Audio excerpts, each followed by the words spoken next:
శ్రీ గురుభ్యో నమః. 9వ అధ్యాయం 15వ శ్లోకం.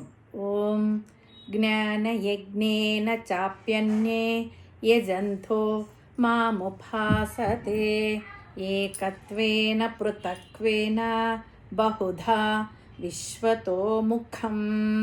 ముందుగా పదపదానికి అర్థం తెలుసుకుందాము.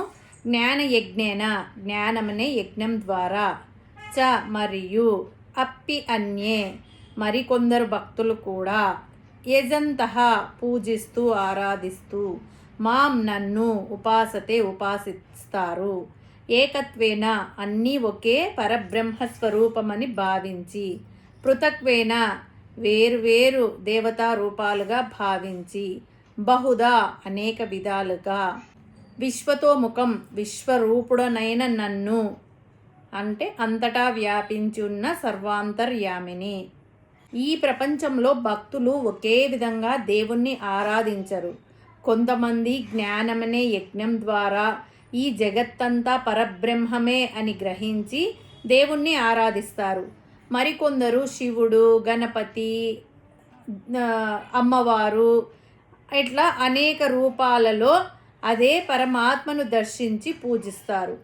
మరికొందరు విశ్వరూపుడైన భగవంతుడు సర్వత్రా ఉన్నాడు అని భావించి సమస్త జీవుల్లో భగవంతుణ్ణి దర్శిస్తారు. అందువల్ల భక్తి మార్గాలు వేరైనా ఆరాధించబడేది ఒక పరమాత్మే. ఈ శ్లోకంలో కృష్ణ పరమాత్మ ఒక గొప్ప సత్యాన్ని బోధిస్తున్నాడు. భగవంతుణ్ణి చేరడానికి అనేక మార్గాలు ఉన్నాయి. అవి ఏమిటో చూద్దాము. ఏకత్వేన అంటే పరమాత్మ మరియు తాను ఒకటే అనే అద్వైత భావంతో పూజించే వాళ్ళు కొందరు. పృథక్వేన అంటే భగవంతుడు వేరు, తాను వేరు, వీరంతా విగ్రహారూపంలో పూజించేవారు. బహుదా విశ్వతోముఖం విశ్వమంతా వ్యాపించి ఉన్న విరాట్ రూపాన్ని లేదా వివిధ దేవతా స్వరూపాలని భగవత్ స్వరూపాలుగా భావించి పూజించడం.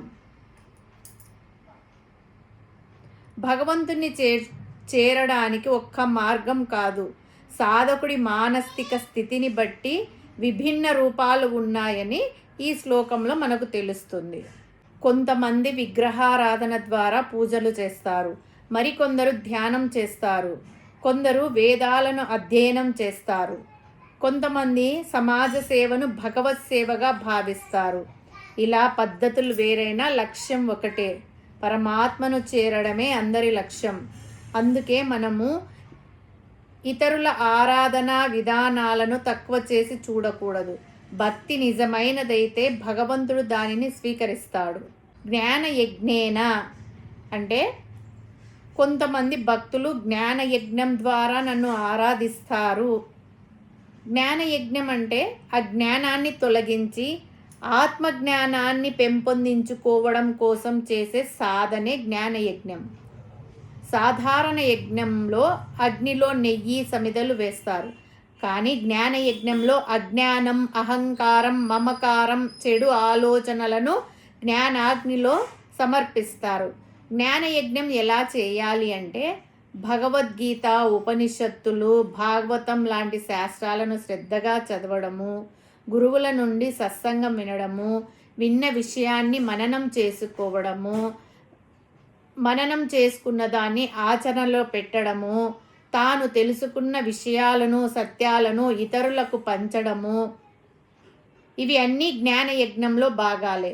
పురాణాలలో చూసుకుంటే నచికేతుడు యమ ధర్మరాజును ప్రశ్నించి ఆత్మతత్వాన్ని తెలుసుకున్నాడు.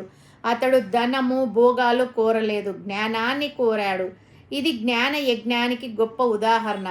అలాగే సుఖ మహర్షి భాగవత జ్ఞానాన్ని పరీక్షిత్తు మహారాజుకు బోధించడం కూడా జ్ఞానయజ్ఞమే. ఆ జ్ఞానం వల్ల పరీక్షిత్తు మోక్షాన్ని పొందాడు. ప్రతిరోజు మనము కొంత సమయం భగవద్గీత లేదా మంచి ఆధ్యాత్మిక గ్రంథాలను చదవడము, చదివిన విషయాన్ని ఆచరణలో పెట్టడము, నేను ఆత్మను, శరీరం కాదు అని గుర్తు చేసుకోవడము, ఇలా చేసే ప్రతి ప్రయత్నము జ్ఞానయజ్ఞం అవుతుంది. ద్రవ్యంతో చేసే యజ్ఞం కంటే జ్ఞానంతో చేసే యజ్ఞము శ్రేష్టమైనది. ఎందుకంటే ద్రవ్య యజ్ఞము బాహ్య శుద్ధిని ఇస్తే జ్ఞానయజ్ఞము అంతర్శుద్ధిని ఇచ్చి భగవంతుని సాక్షాత్కారానికి నడిపిస్తుంది. రూపం లేని నిరాకార బ్రహ్మాన్ని నమ్మే జ్ఞాని అయినా, రాముడు కృష్ణుడు అని రూపాలను పూజించే భక్తుడైనా, ప్రకృతిని ఆరాధించి పూజించే మానవుడైనా అందరూ చేరేది ఆ ఒక్క పరమాత్మనే. జ్ఞానంతో, భక్తితో, సేవతో, ధ్యానంతో లేక ఏకత్వ భావంతో చేసిన ఆరాధన చివరకు అదే పరమాత్మను చేరుస్తుంది. మన జీవితంలో ప్రతి వ్యక్తిని, ప్రతి పనిని, ప్రతి పరిస్థితిని దైవ స్వరూపంగా చూడగలిగితే మన జీవితం మరింత శాంతిమయంగా, ధార్మికంగా, ఆధ్యాత్మికంగా మారుతుంది. హరి ఓం తస్సత్.